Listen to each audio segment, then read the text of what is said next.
So have you ever wondered what the big deal is with ISO?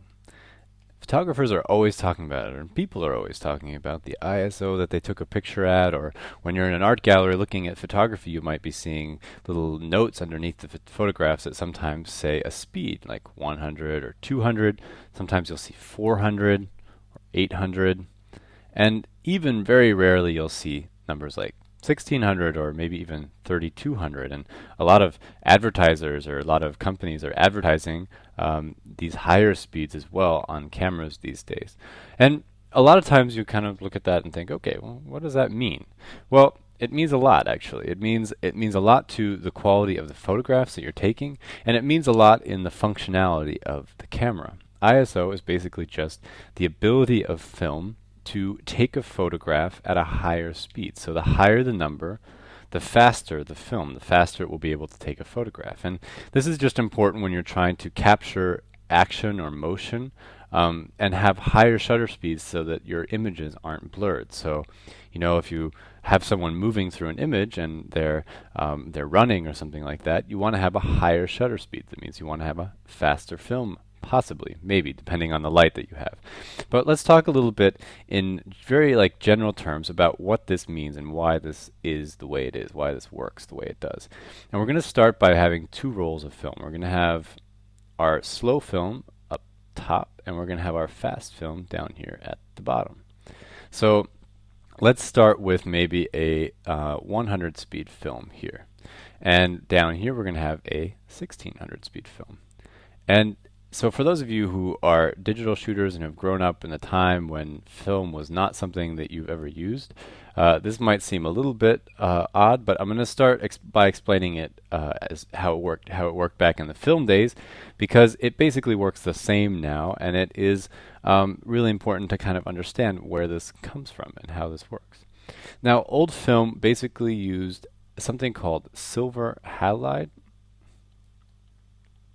And this was basically little flakes, or is, I still use film, so I shouldn't speak of it as if it was not around anymore, but it used little tiny flecks of silver halide that would capture the light. So the light comes in through the lens into the camera box, and it is captured then on little tiny dots that are picking up that light. And you can see here I'm trying different colored, so we'll imagine that this is color film.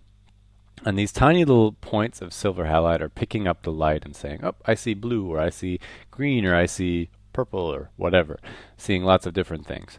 And when you had a lower speed film, these pieces of silver halide were really small. Now, as you kind of move down the scale, as it gets darker, you need more light sensitivity. You need more light to hit the film in order for the photo to be useful. So you don't want a black photo, so you want to have the film be more sensitive to light.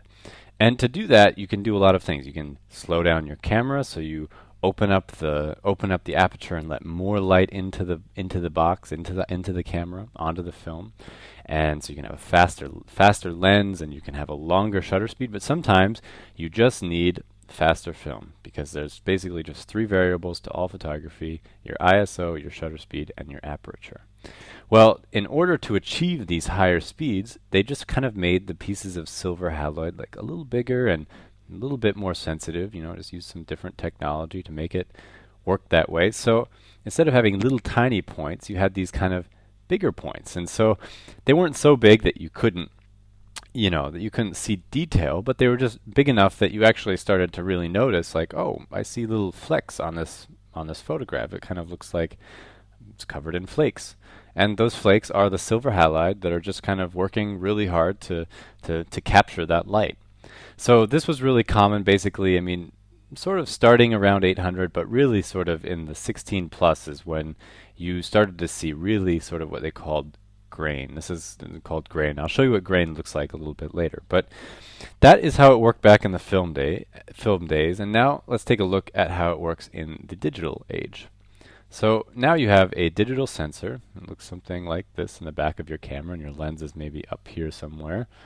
And you've got this little cube, and it's attached to a battery here, and we'll put little terminals on the battery.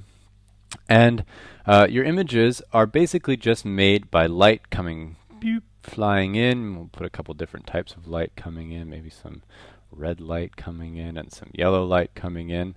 So all this light is coming in and it's falling on this light sensitive sensor. And the sensor is basically the opposite of a screen on a camera or on a computer or something like that.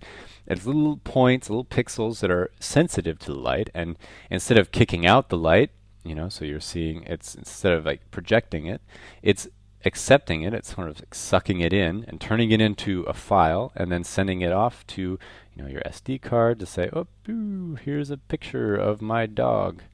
And all of this is created by sending electricity through this sensor. So the sensor is getting some electricity. And the electricity is set at a certain amount for each ISO. So most sensors have a default ISO of around 200, something like that. So they say, okay, this is the amount of light, this is the amount of electricity that we send through, and each sensor is designed to be about ISO 200. That's where they're built to be about as sensitive as ISO 200. But if you want to move up and say you want to, I don't know, maybe you want 400, ISO 400 has another speed. So they add a little bit more juice to it to make it 400. So if they add the 200 speed and then they add a little bit more electricity, and what the resulting file is then ISO 200. And maybe you want ISO 800, and that sends a lot more energy in, and it sees something, oh, okay, that's an 800 ISO image, and the information comes out. So it's basically an analog digital surface that you're just pumping more electricity into it, gives you a higher ISO. And so the higher they get, though, the more the quality sinks, because it works just the same way the silver haloid worked, where you have bigger pieces of the sensitive area are working to expose that image. So instead of having a little tiny point, it's like kind of like a bigger point. And it's in principle, that's how it works. It's a little bit more complicated than that, obviously, but that's kind of the basics of it. So let's take a look at what this means for your images. I took these two photographs at two different speeds. This one here is at 200, and this one here is at 3200. This is taken with an older camera that I used to use. And you can see just from this image, and I'm not sure if you can see this on YouTube, especially if you're watching this really small, but there's a pretty major difference here in the black right here. The quality of this black is very different. You can see it kind of looks speckled over here, and over here it doesn't. You'll also notice here, especially important, the orange in the little eyes of these are our robot pepper and salt shakers at my apartment, by the way.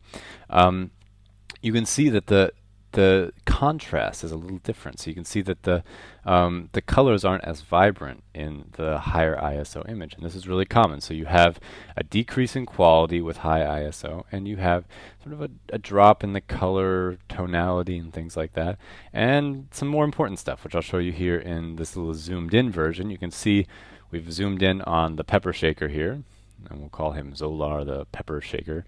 And you can see here on his Zolar's chest here, this is what it looks like here on the left. The 200 is what it really looks like. It's just a piece of black plastic, so it's one color. But if you look at it on the 1600 or the 3200, I keep making this mistake. The 3200, you can see that it's like little flecks of blue and red, and sort of it just kind of looks a lot different. The quality isn't the same, and it's not as good. And so you can see that everywhere, though, too. It's not just there. It's you can see it here, and you can see it here, and you can see it especially in the orange, the color of the orange. And this is just basically the little pixels in the camera freaking out, going like, what light am I seeing? I'm not sure, and I'm being overwhelmed by electricity. Oh my God. So when you take an even closer look, you can really see how this works. And I think this is probably one of my favorite slides in the whole lesson. You can see how ISO works, actually, just by looking at the image. You can see here that each individual pixel is saying, oop, I see gray, or I see brown, or I see sort of brown yellow, or I see black, or a sort of red black. You can see what each pixel is saying. But if you look over here, you can see like this pixel's like, hey, I'm not sure what I'm seeing. What are you seeing? And then they're kind of grouping together as buddies and saying like, ooh, we see gray, or we see black, or we see black, or we see gray, or this kind of brown color. So you can see them all working together. And the result of that is that there's a decrease in quality. I think one really good example is you can see here this sort of crease in Zolar's head.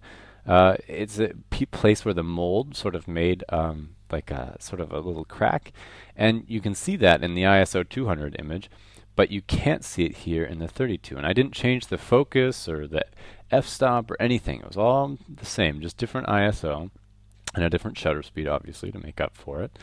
And you can see that there's a huge lacking or drop in the quality. You can also see the shape of this little piece right here is totally different, and that's just, the gray tones are not being understood by the pixels here.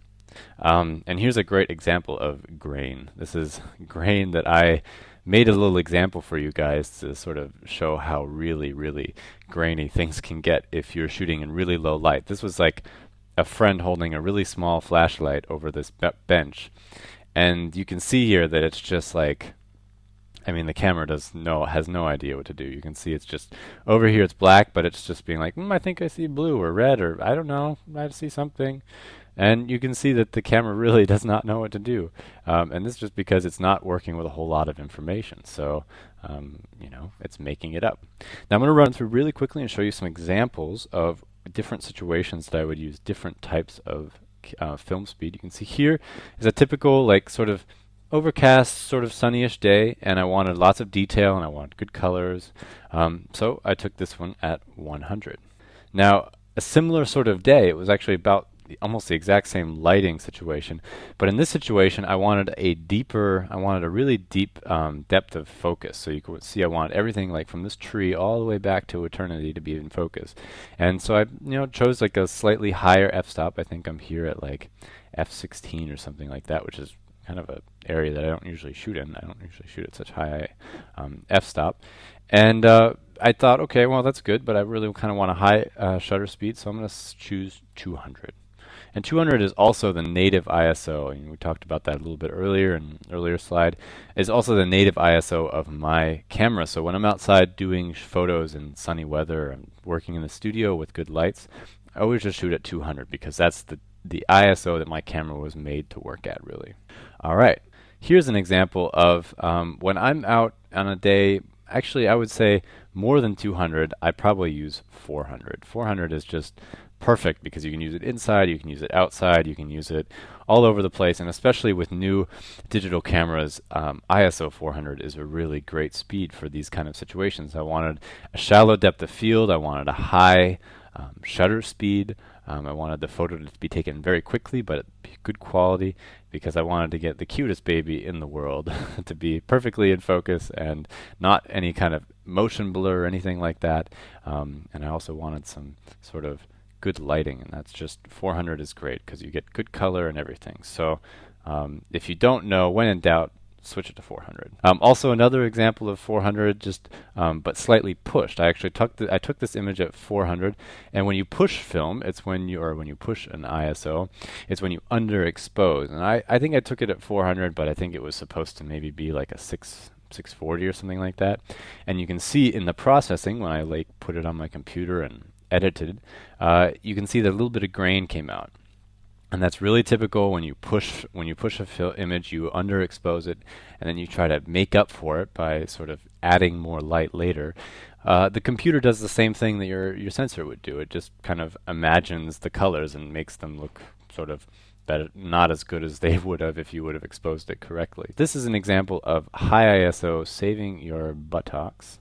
This was taken at 1600, and it was probably actually meant to be taken at about 2000. I underexposed a little bit because I just wanted to have a higher shutter speed. And you can see here how high ISO can really get you. You can see all this grain here. This is one of my favorite photos because it was a really good memory. It was a great trip where there's a horse trailer and I was riding through the mountains back home in Montana with some friends, and this was the night we were closing down the shop and putting everything away, and this is my dad's friend Jim closing up, and this is all just lit by one little tiny light bulb back here, really small, so there's not a lot of light, and so I just turned up my ISO really quickly and took a photo, but you can see the quality is just not quite there. So all right, that was your introduction to ISO and sort of some of the different applications of different ISO speeds, things like that. You can learn more at allversity.org.